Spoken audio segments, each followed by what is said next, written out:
Tulad ng mga Chinese, nagdiriwang rin ng Lunar New Year ang mga Koreano. Tunghayan natin ang makulay nilang pagdiriwang sa report ng saksing si Mav Gonzalez. Imbes na K-pop na nakasanayan ng maraming Pilipino, tradisyonal na kultura ang ibinida ng mga Korean nationals sa pagtitipong ito sa Bonifacio Global City.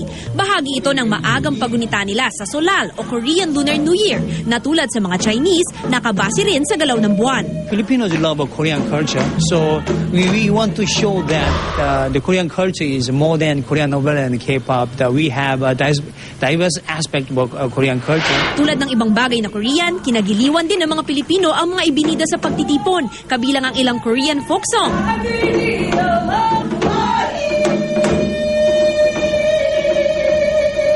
Tampok din sa pagdiriwang ang mga folk game mula Korea tulad ng Yunori.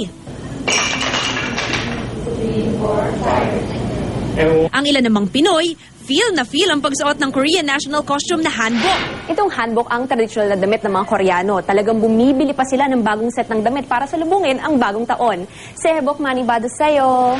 At syempre, hindi kumpleto ang pagdiriwang kung walang handa. Mga pagkaing inihahain sa Korea tuwing bagong taon ang ipinatikim sa mga bisita tulad ng tteokguk o Korean rice cake soup. Agaw pansin din ang iba't ibang kulay ng rainbow rice cake.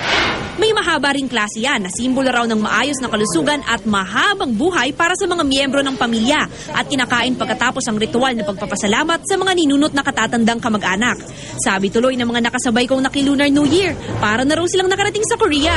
Gusto lang po ma-experience ko ano yung na-experience sa mga Korea. Yung nagsuot po kami nung traditional dress po nila. Bakit?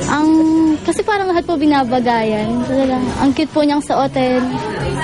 Ang saya pong experience. Ako si Mav Gonzalez, ang inyong saksi.